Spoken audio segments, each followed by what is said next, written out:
This is the Damian Darling, and you're listening to Stu's Wrestling Podcast. You're listening to Stu's Wrestling Podcast. It's time. Your host, Stu Palmer.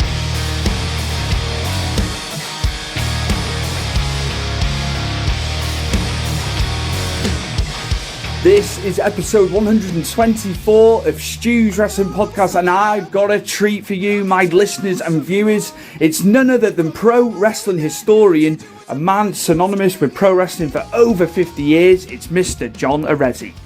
John has worked many facets of the pro wrestling media journalism area of the business. He had John Arezzi's Pro Wrestling Spotlight, which is a radio show many years ago. And in more modern times, it's a podcast that he does. So much history that he's been around in the business, and it was awesome to hear about what he's done in the business. He discusses him and Vince Russo despising one another many years ago, but they are now on good terms. They are friends. So he's got a lot to say as it pertains to Vince Russo. He talks about Vince McMahon leaving WWE. That's a current thing going on. And we also got to hear his thoughts about being a guest at Starrcast V recently in Nashville SummerSlam weekend. He also talks about Ric Flair's last match. He wasn't in attendance, but he watched it live online on television, and he's got a lot to say about that. But yeah, John has done so much. He's also got John Arezzi's Pro Wrestling Map Memories, his book, which is out and available. You can get a copy from him. It's also available from a lot of book outlets too. So my guest today, all the way from Nashville by way of New York, it is pro wrestling historian, a man who is synonymous with the pro wrestling business for over 50 years. It's Mr. John Arezzi. Enjoy. My guest today, all the way from Nashville in Tennessee, is pro wrestling historian, the host of John Arezzi's Pro Wrestling Spotlight podcast. The man has been in pro wrestling in so many different guises for so many years. And John, what an absolute pleasure it is for me having you on Stu's Wrestling Podcast today, sir. Well, Stu, it's great to be here with you. I really appreciate the invitation. So thank you. Not a problem. Now, with it being fresh in the mind, and it's been just this past weekend, you were at Starrcast. Conrad Thompson had invited you. You've been with all the talent. You've been around it over the weekend. How was Starrcast? I've got to ask you that first and foremost. Yeah, Starrcast was an amazing event. I mean, Conrad Thompson, as I sent him an email yesterday, because he gave me some passes for the weekend, and I just said, you're a visionary. He has changed the game. I mean, he's a groundbreaking promoter, convention promoter. What he's done with podcasting, he really, was a guy who was and still is in the mortgage business and here in the States, and had a passion for wrestling. Married Ric Flair's daughter, which kind of got him in a little bit, but he has taken the bull by the horns, and he did a fabulous event, walking around the convention area over 2 days and seeing legends mixed with today's stars, and all the other events, the panels with Mick Foley and Saraya, who was Paige, and the Four Horsemen and Matt Hardy. I mean, there was something for every wrestling fan there. It was an amazing experience, from the Ric Flair roast on Friday night through the convention, the matches, the autograph sessions, the panels, and finishing up with what was a very cool card on Sunday night, which was billed as Ric Flair's last match. I'm hearing mixed stuff as it pertains to the match itself. What are your thoughts? I haven't seen the match yet. I'm normally relatively positive, and I kind of, have my own opinion on stuff. I'm not fueled by other people's opinions. But how did you feel it went? Obviously, first and foremost, Flair's match, and then some of the other matches on the card. Yeah, no disrespect to anyone, but Ric Flair should have never went and competed in the ring. It was the only time, and I was not there live. I decided to watch it on Fight TV. I didn't go to the show, but I felt I didn't want to be there because it was crowded, and I you know what time you got to get out of there, and who knows what. I just wasn't in the mood. But anyway, the match itself, and I have my own personal viewpoints on it, and they may not be accurate. But Ric Flair he trained so hard for this, and he looked okay in those training sessions that were posted on social media. He looked like he could carry a few things off, like he was suplexed off the top. He was running the ropes a little bit better. But when it came to the weekend, the roast on Friday night, which ended really late, and I don't know if Rick is traditionally a partier. There was an after show party, and the guy's 73 years old with a pacemaker. So Friday night, maybe he had a very long night, maybe alcohol, maybe not. Saturday, running around Starrcast with the panels and the autograph stuff and the interviews, and then whatever was going on Saturday night. And then Sunday, here you go, a 73-year-old guy getting into the ring. And I knew from the minute he walked out from the curtain that he didn't look right to me.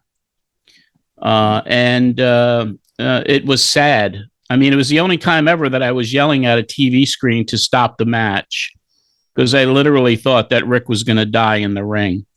He looked like he was about to take his last breath. He couldn't perform to anywhere. You're talking about Ric Flair being, as some say, the best that ever laced up a pair of boots. I would say we saw maybe 1% of what that guy was in his prime. It was scary. It was frightening. And this is not anything against Conrad Thompson or, Jeff Jarrett was fabulous as a heel. He looked Jay fantastic. Lethal. He was fantastic. He played the role perfectly. He was amazing. Lethal was amazing. Andrade was amazing. The match had everything it needed, with the exception of the performance of the guy that it was supposed to honor. And I don't know if all those other factors had something to do with it. Whether at 73 years old, with the lifestyle that Rick has led, and this Starrcast weekend filled with events, he looked exhausted when he stepped out to go. He couldn't even wear he had the big gold belt on. It was like he couldn't even walk properly with it on. I mean, when you see the match, you'll get it. But from the blood and the fact that after he couldn't even go on to the ropes for a suplex, they couldn't even lift him to get him up on the ropes on the turnbuckles. He couldn't even get up, and then they gave him a regular suplex, and he didn't get on his feet at all after that. There was a point in the match where Andrade was tagged in and Rick rolled out underneath, and he was just lying there, and I was screaming like for someone to check on him, a doctor, someone to check on him. And he finished it, and at the end, he slowly did an interview, a few sentences, but to me it was I was afraid for him, and I was like, I'm not comfortable looking at this. That's alarming, really, when you think about it. But when you put it into context, him being, close to death in hospital 3-4 years ago and all that. Also, maybe this is selfish of me. I'm thinking back when he had his WWE retirement. I was in Orlando in 2008 for the match against Michaels. And when he came out of retirement, John, 2 years later, to face Hogan, and they did the Australian tour. He did bits with Impact, TNA. I was annoyed. I come to terms with it over the years, but initially I was like, we all paid our money. I flew over from the UK, and he should have stayed retired then. He was in his late 50s. As I say, over time, I'm less angry about it. But then, lo and behold, he has this last match at 73. It's crazy. That's why you don't know, and I can't answer this with 100% certainty or even 40% certainty. It was kind of like he was enabled in a lot of ways, and maybe him really pushing hard. I don't know if he needed the money or not. There are different conflicting stories. Is he really needing the money? Is he not needing the money? Is he just for ego? Is it just one last time? I mean, there's a lot of speculation about all of it. I mean, he couldn't do the roast that was scheduled at Starrcast a few years ago because he was ill. So, I mean, that would have been a nice topper, and have him make an appearance on a special card to honor him.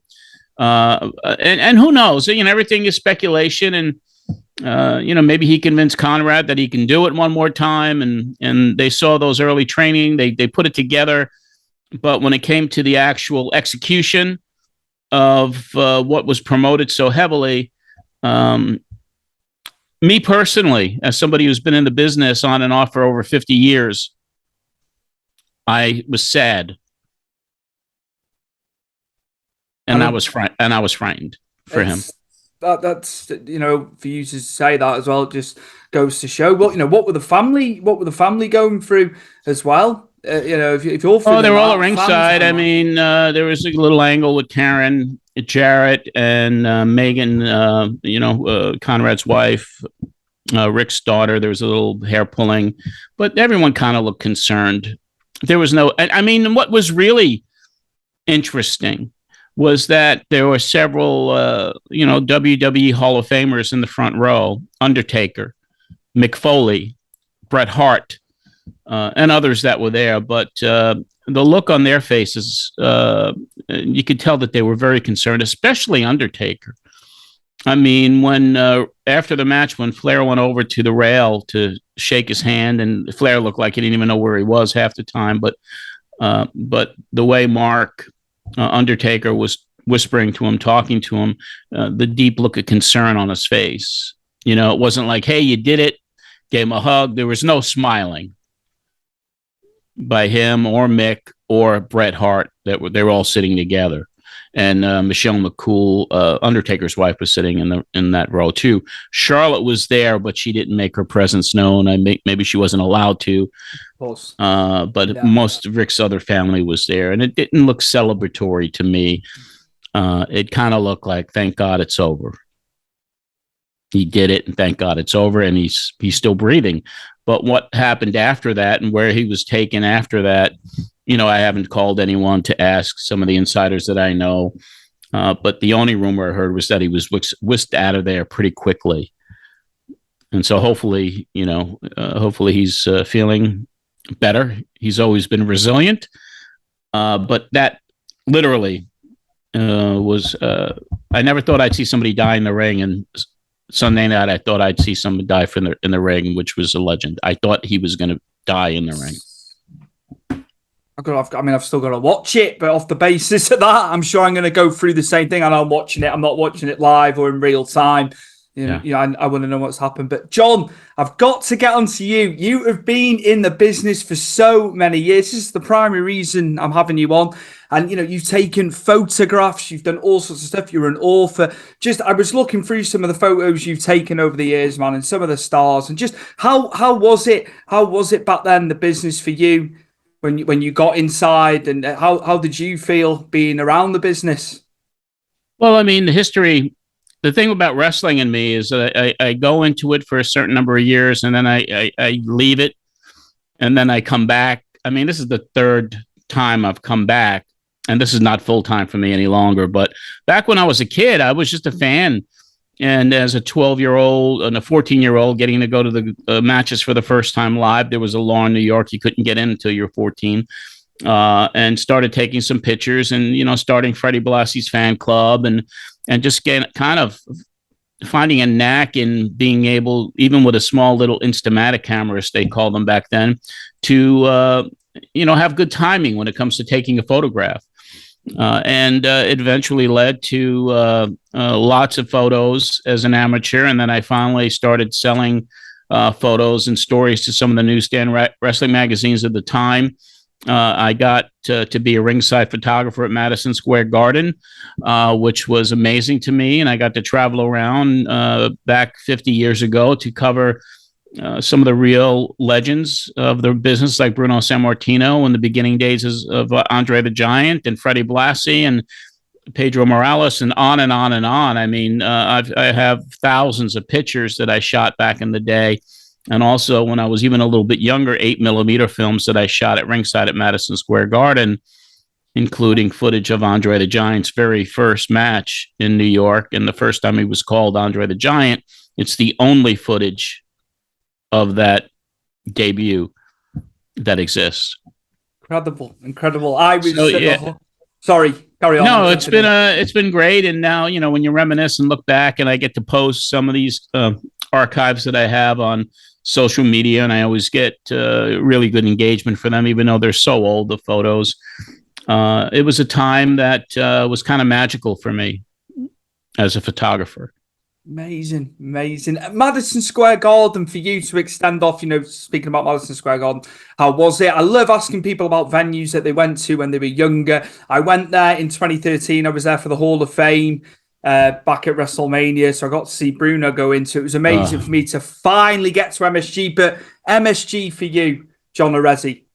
Walking in that building, even for the very first time in August of 1971 to see my first show, there was an aura about that building. It was the Mecca and still is. I mean, I cover it kind of ironically. I mean, I attended every single, from the very first show I went to at the Garden, which was August 30th, 1971. I went to every single show there right into 1977. Didn't miss a show. Every single show. That's how magical it was. I couldn't miss the show. I couldn't not go to a card, regardless of how strong it was or how weak it was, but it was always exciting to be at the Garden. It was something special. It was the Mecca.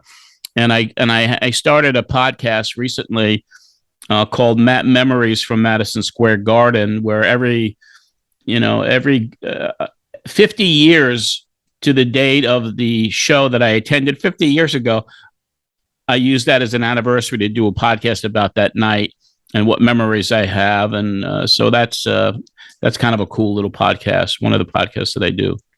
Amazing. That's it. That era, I was born in 86 and, we didn't get the territories over here, not to the best of my knowledge. I know it was more likely than Vince had done what he'd done, bought everything, didn't he? But yeah, it's nice going back and seeing the territories. I've watched so much of the older stuff, so it's always nice, man, just going back. But total different time, wasn't it, John? To what it is today. I know things move on, things evolve, things change. Yeah. Everything is evolution. I mean, the Garden is becoming a little bit more special now. And I think that if the WWE or any other promotions that are able to get in there can run on a regular basis, the fans will support it. It's just a magical place. And I was happy to be there during the incredible title reign of Pedro Morales. And then when Bruno Sammartino came back in 73 to win the belt, and then superstar Billy Graham getting the title. So I was there for a really good era. The last time that I had actually covered a match at the Garden actually was in 78 when Bob Backlund beat Billy Graham for the title that night.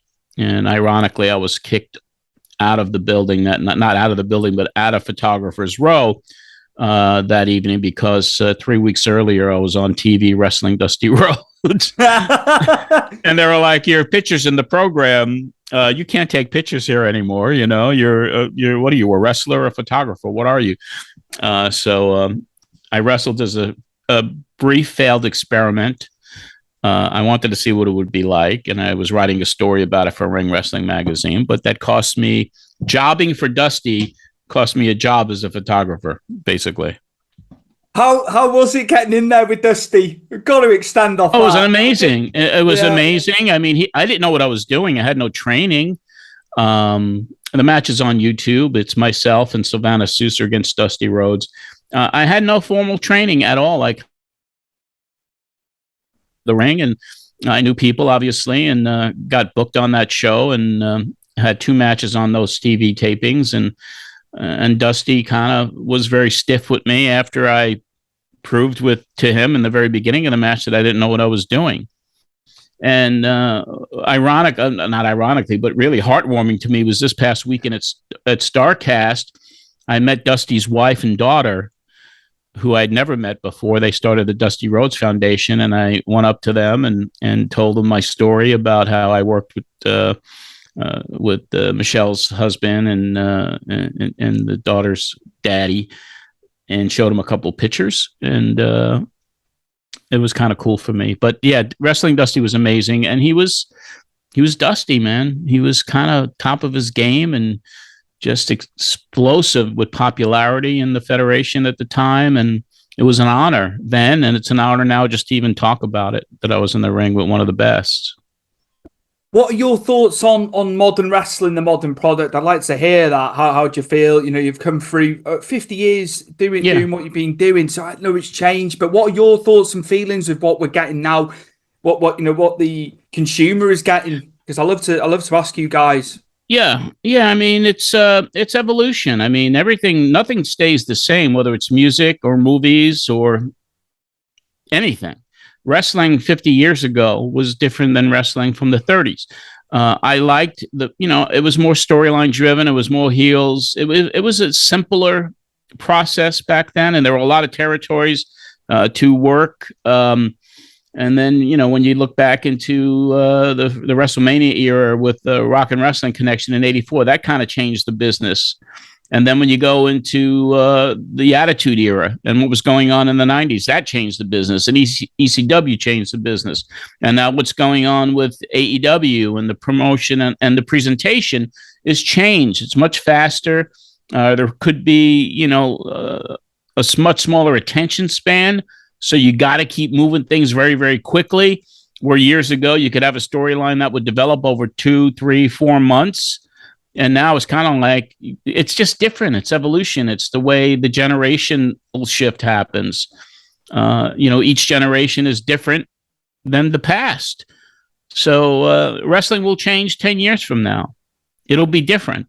Who knows? I mean, but it's what I would call evolution. People said, is it better now? Is it better then?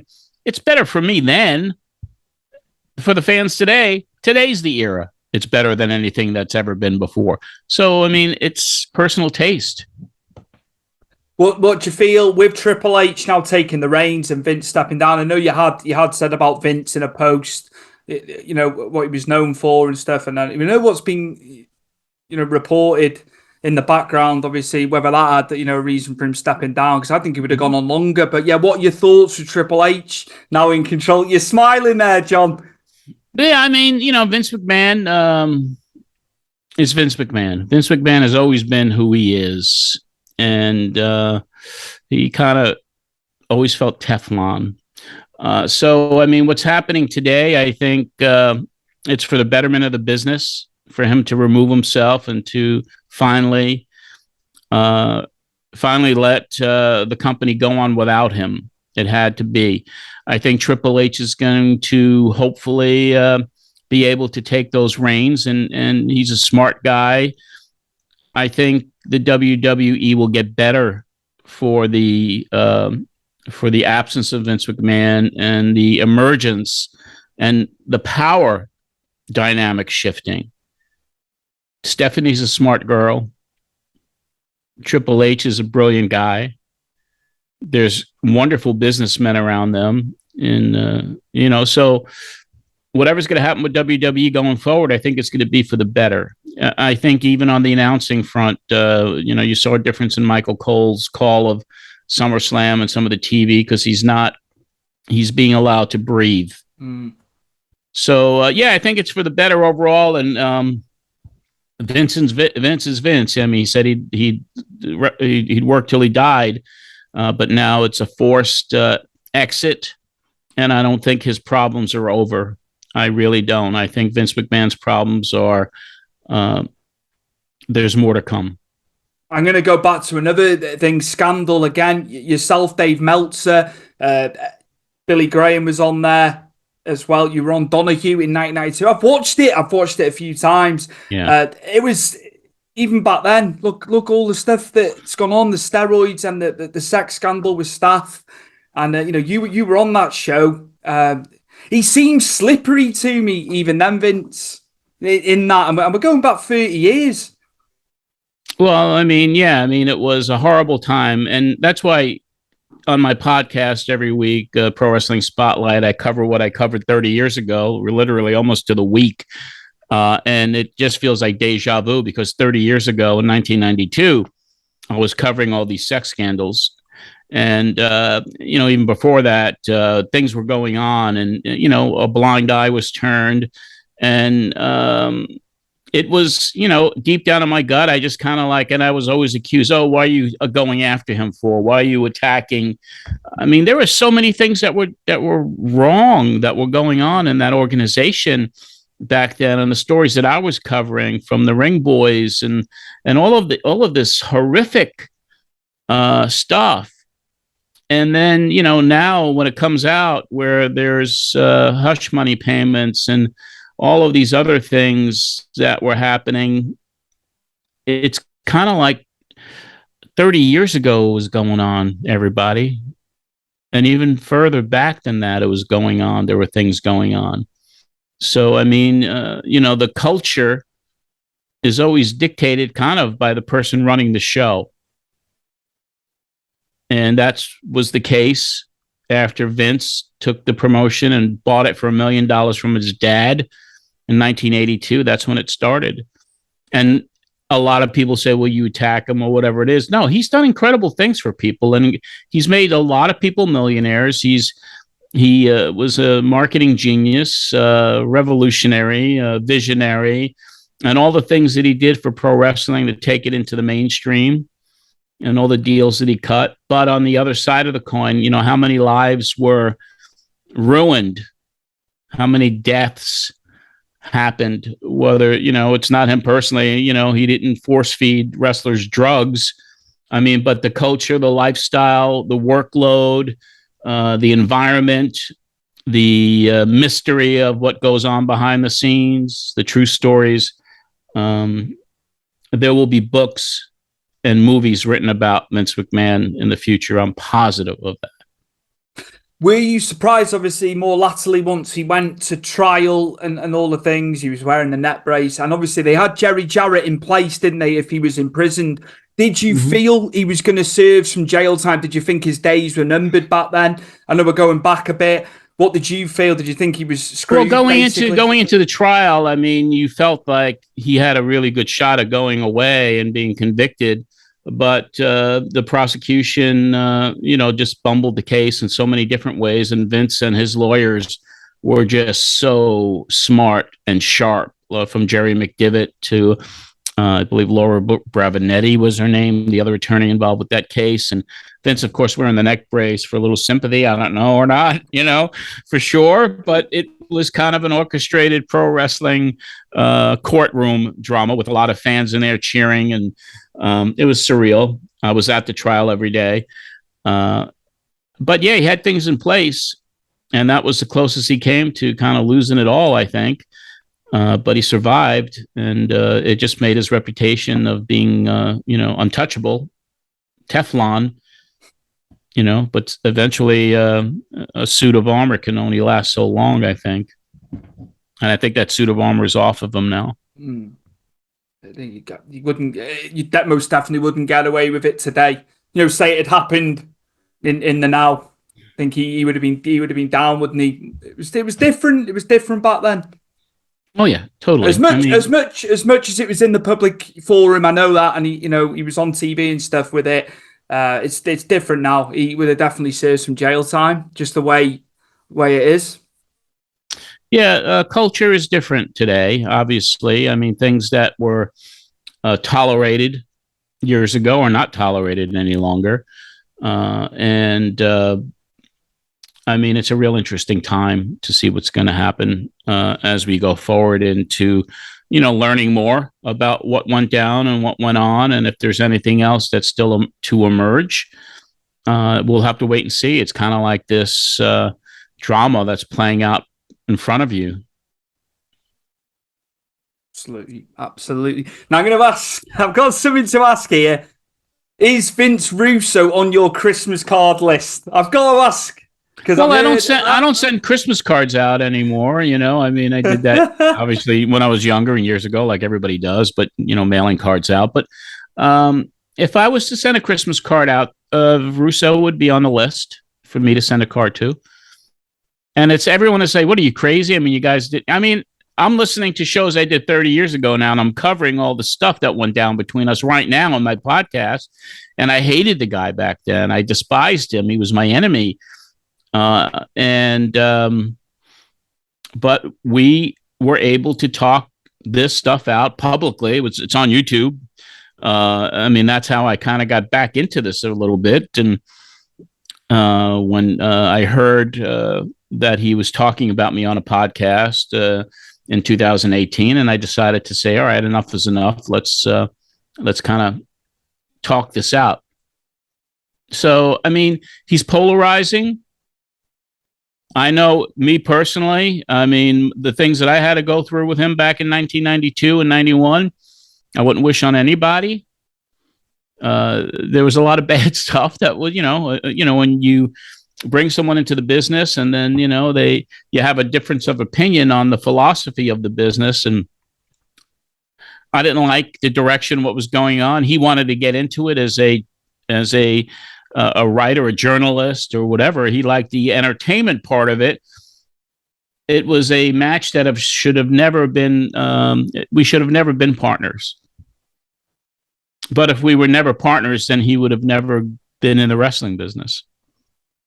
So I gave him that entree, and he went through me pretty quickly. And but yeah, I mean, today he texted me. I guess he tweeted me yesterday. Because I was posting a few pictures of Starrcast. He goes, shouldn't you be worried about the trade deadline for baseball? And I was like, of course I am. Because when we talk, we typically talk baseball. We don't even talk wrestling. And that, we talk a few times a year. I mean, it's not like we're best buddies or anything, but we have we're friends. Let's put it that way. It's kind of it's friends. It's not enemies. It's he's a Christian man now. I mean, he's a born again Christian. I mean, I've always had a faith in me, and I don't like to have hate in my heart for anybody. I just refuse to do it. I mean, it's counterproductive to life. If someone is going to not be kind to you or do something to you that's unscrupulous, or if you have a difference that leads to animosity, I just turn the page on people. I don't have time in my life to have enemies or hatred for anyone. And that's why even when Brian Last and I split a year ago, I mean, I felt it was not a good business decision on his part, because I was talking to somebody, Conrad, about possibly doing some stuff outside of the podcast I did with Brian. And Brian said some really bad things about me publicly. But I can't hate the guy. I'm not going to hate the guy. That's just the way he operates. What was he saying? We had a very successful podcast. I mean, Pro Wrestling Spotlight then and now. I mean, I loved Brian's chemistry with me. He was, the production was great. He knew about the history. And then Conrad Thompson and I had, Conrad's in Alabama. I'm in Tennessee. I saw all of these great things he was starting to do, and from Starrcast on down. So, and he knew about me. He was like, well, everyone always said that I'm the new John Arezzi. And he didn't know who I was, and then fans told him. And we had a nice little synergy, and we were discussing, me doing stuff with ad-free shows, because I have a vast amount of archives, and maybe doing some stuff with him, but nothing that pertained to my Pro Wrestling Spotlight podcast. And Brian didn't like Conrad for whatever reason. He just don't like him.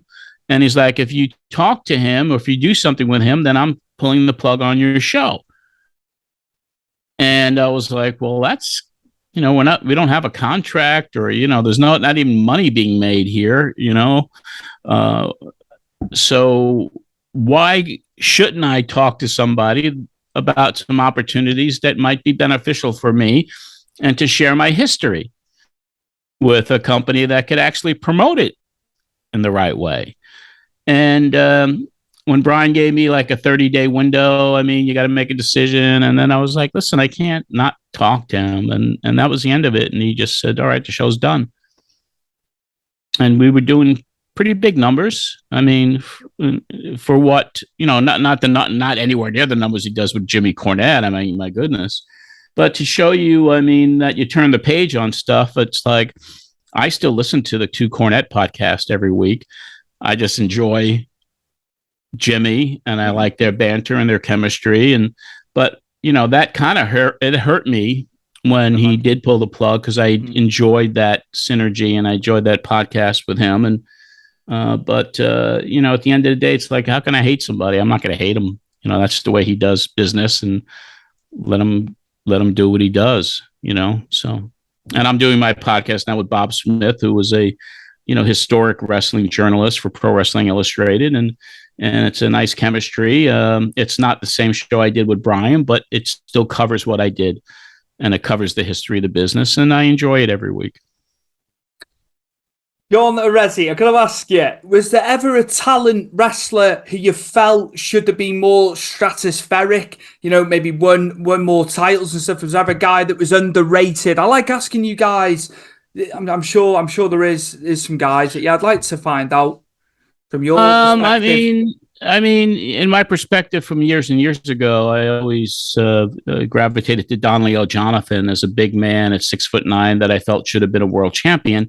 A lot of people may not know about Don Leo Jonathan, but he was an amazing talent back then. When you're talking about even the 90s, so Eddie Gilbert, even though Eddie had his demons, I mean, Eddie was just a phenomenal performer. Guys like Chris Candido always impressed me, and unfortunately not here anymore. I mean, those are the guys that kind of stood out for me as people I didn't think had their opportunity. They were smaller, and guys were being pushed that were much larger. But there are guys in every era that should have been, and whether they didn't get there because of personal demons or politics or not getting pushed by the right people, I mean, it's just the nature of the business. I'm going to ask you as well, going into the future now, do you catch much AEW? What do you feel that Tony Khan's doing there? I've got my opinions, which I'll speak about in a moment. But how do you feel they're doing? 3 years in now. Yeah. What are your thoughts? Well, I think that they built an organization, and they got great TV coverage, and they got a lot of talent. I think that they have an audience for their product. Whether it's, I love some of it I don't like. I mean, I watch every wrestling show with my remote. I just pass through the stuff I don't want to see, and it's just selective viewing. So I think Tony is not direct, but they're not going anywhere. They're going to grow. They're going to get bigger and bigger and bigger. So whether you like it or don't like it, it's going to be there. But I think they're doing some wonderful things and not so wonderful things. Just like WWE, they're doing some great things and not so great things. But as fans, we love it all, don't we? We still love it.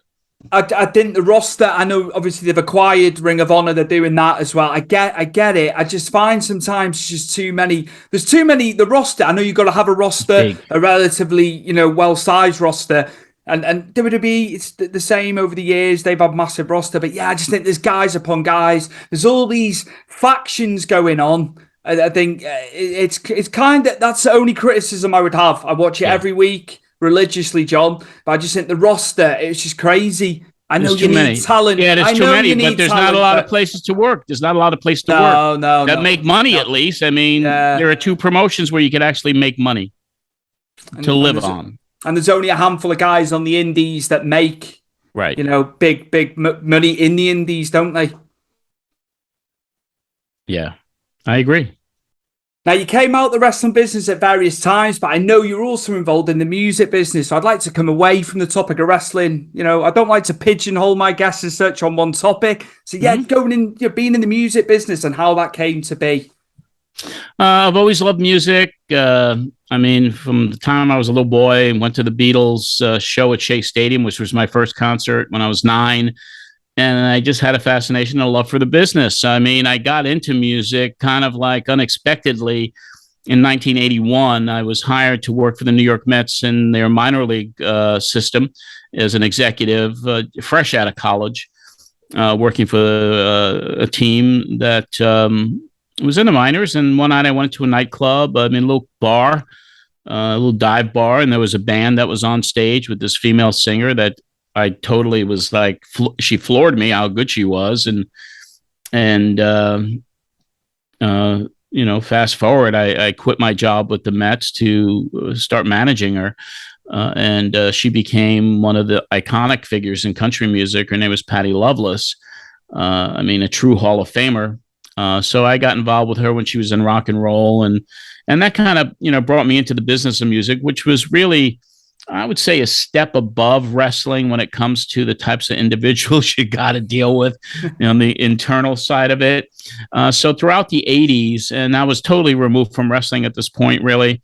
I started a management company out of New York, and I managed a number of different artists, maybe too many artists.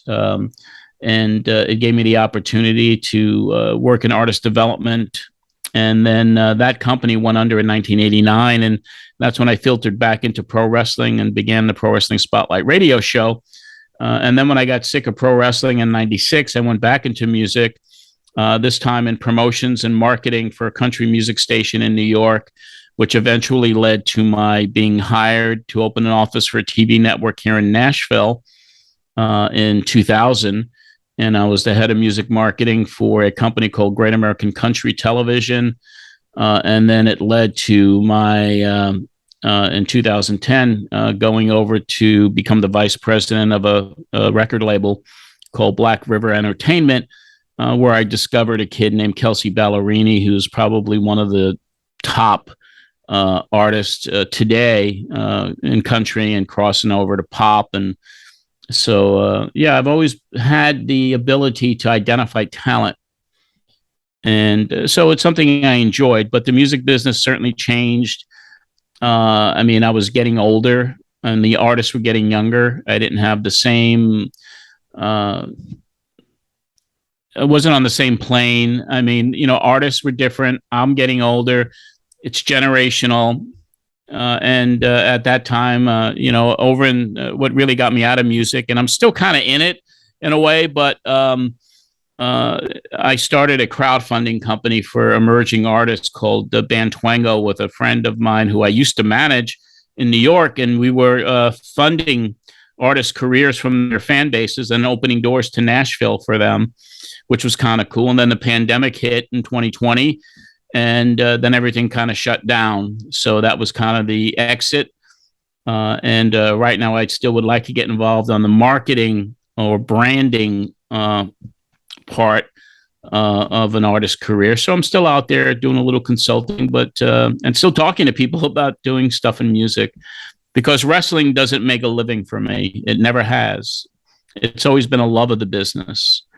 But I have never been able to really make a living in pro wrestling, and this go round with podcasting and all the other little things that I've done, it's more of a pleasure to me to be a historian and to relive history and share history with fans than it is to make a buck off of them.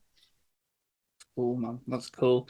In terms of music, I've got to ask you, obviously the Beatles are up there for you. Other artists, musicians, bands that you hold in, in the high echelon? Yeah, I'm a child of the 60s and 70s. So that's where kind of my passion goes to. When you're talking about even artists like Elton John, who I've always been singer-songwriter type of guy, I like bands like the Eagles and Dan Fogelberg, and Queen I loved. Queen was one of my favorite acts. And in the country space, there are several country acts that, you dig, like Brad Paisley and George Strait. I was never a heavy metal guy at all. I was never into that genre of music, though I respected it. And,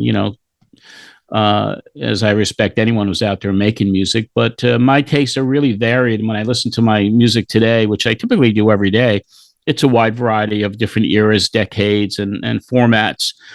But I do gravitate to singer-songwriters. Yeah, artists traditionally, after the 70s was over with, and the 80s even, you make your money from touring and merch for the most part, because today with streaming and the percentages of a penny that you get for a stream, you cannot make money anymore as a recording artist.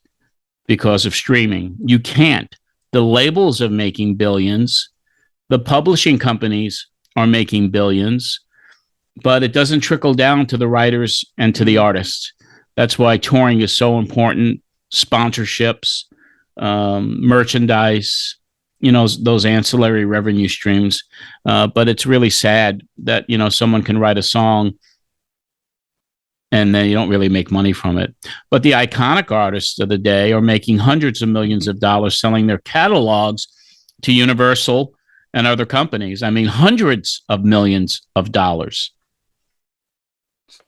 But you're not going to see that anymore. It's going to be those artists from back then, because the artists today, their catalogs are not going to be worth anything that the artists of yesteryear had the valuation of their catalogs crazy. Can only imagine what the Beatles catalog would be worth today. It's next level, unbelievable. It's nice to get on the topic of music. Now, obviously, I want to get onto the topic of baseball. Now, yep. you're a Mets fan, aren't you? I am correct. Yes, I am correct. Yes. Now, I'm a diehard Mets fan. Yes, I'm not well versed in baseball. I followed the NBA, especially in the 90s when Jordan was still around. But yeah, when we were over in the States, I never got round to a baseball game. I've always wanted to. I find it complicated, the rules. You'll probably laugh hearing this, but I can't get my head around it. I have watched little bits here and there over the years. Yeah, it's the rules for me. I think I just need to read a book. Well, it's kind of like an American who goes to a football game, right? I mean, the Nashville has a soccer team now. Yeah. And it's soccer, but, it's football over in the UK and Europe, I guess, right? Absolutely. So the rules there confuse me. I went to a match not too long ago, and I was kind of like, what does that mean? Or what does this mean? And I just wasn't versed in the rules of the game. So it was confusing to me. But for me, baseball has always been part of my life. I mean, I discovered baseball kind of the same time I discovered music in 1966. And my uncle took me to a baseball game, which was a Mets game, and I fell in love with them. And that was on July 3rd in 66. And then August 23rd, I went to Shea Stadium again, and I saw the Beatles. So within a month of each other, I saw the two things that changed my life, baseball and the Beatles. But the game is still in my blood, and I'm actually in the peripheral of the game, because my old roommate with the Mets from 41 years ago, he was one of their number one draft picks. His name was John Gibbons. He was a catcher for the New York Mets. We were roommates back then. He went on to become a member of the 1986 World Champion New York Mets, and later on managed the Toronto Blue Jays for 10 years. And he's iconic. And I'm working with John now, representing him. And we have a book deal for him that's coming out next year. It's John Gibbons. It's called Gibby, Tales of a Baseball Lifer, because he spent his life in baseball. And we've developed a podcast that we're going out with in September. We have calls today, actually, with major sponsors and a major radio distributor. So, here we are all these years later. I'm kind of still in baseball. And ironically, my book, Matt Memories, which is out on Amazon or anywhere you buy a book, there's John on the cover with me from 1981. I mean, I love baseball so much that I wanted to actually call this book I Should Have Stayed in Baseball. But the publisher said, well, we're marketing it more towards the wrestling people. But baseball is, if I had to do it all over again, I would definitely spend an entire career in baseball rather than anything else. What are your thoughts on it? In the current times, are you more a purist of the old times with the Mets and the baseball? Yeah, I'm a purist, like I am with wrestling. As a wrestling purist in baseball, the rules have changed. There's a lot of different things that they do now that they didn't do years ago.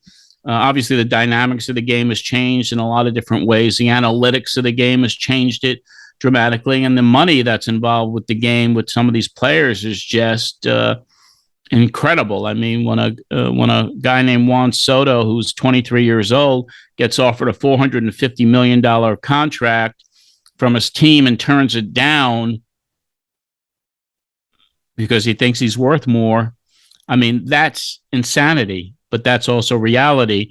There were figures that came out yesterday that ranked the New York Yankees valuation at $7 billion now. So there's a lot of money in the game, but it's changed like everything else does. It's the same with soccer, football, what they get paid. Especially, big money. Mbappe, who's at Paris Saint-Germain, he's on $1 million a week, which is big for soccer. I know the baseball contracts are higher. It's big for anything, my friend. That's a lot of dough. It was like, and he's got the problem I've got with that is it's player power, where it was never about that years ago. You know what I mean? The players are bigger than the clubs and the teams. I'm sure that's the same with the baseball. Yes. Yeah, it's crazy. It's unreal. Right, too bad we can't make money like that podcasting, right? Imagine. Yeah, that would be good. Nice. That would be nice. Yes. It's just with the podcasting. It was crazy. It's just crazy how many wrestling ones there are.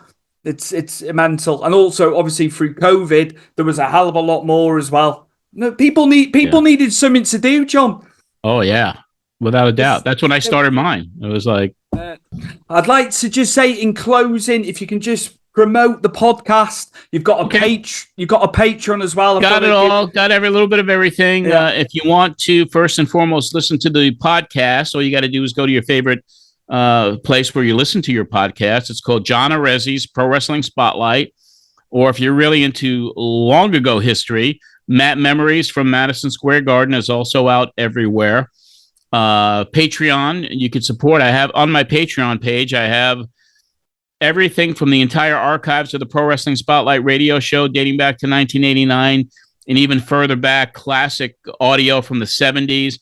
I have samples of my 8mm films from Madison Square Garden.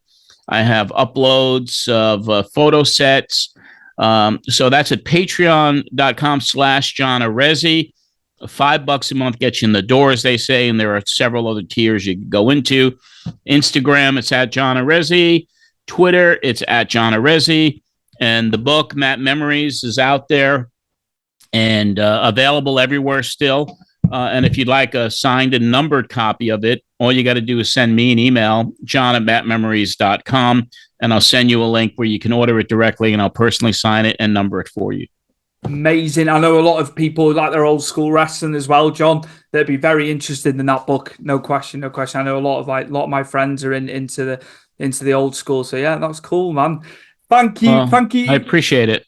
Thank you so much for sparing the time. I know you got a busy day, as you were just alluding to just before. So yeah, my guest today, pro wrestling historian, it is John Arezzi. He's come on to Stu's Wrestling Podcast, and it's just great. I could have had you on for several hours, sir, so I'm sure we will get you back. We'll do it again. We'll do it again, Stu. I really appreciate it. Absolutely. Thank you very much for coming on, man. You're welcome. It was an absolute honour having John Arezzi, a man so well known in the wrestling business. I learned a lot as well, but it's just, I think the fact he's done so much in the business, photography, his radio show is now podcast, he's an author, he's got his book out. Matt Memories is a fantastic book, and just everything he's attained and been able to do within the business is fantastic. A humble man, a very, very humble man, and a lot of insight there into pro wrestling, how it's changed, how it is now. He doesn't mind it now as well. A lot of guys who've watched it years ago are more akin to the old school wrestling, but I think he does. He appreciates modern wrestling as well, so it's always good. So yeah, a big thank you to John Arezzi coming on with his wealth of knowledge and experience in the business, and we will see you very, very soon for episode 125 of Stu's Wrestling Podcast.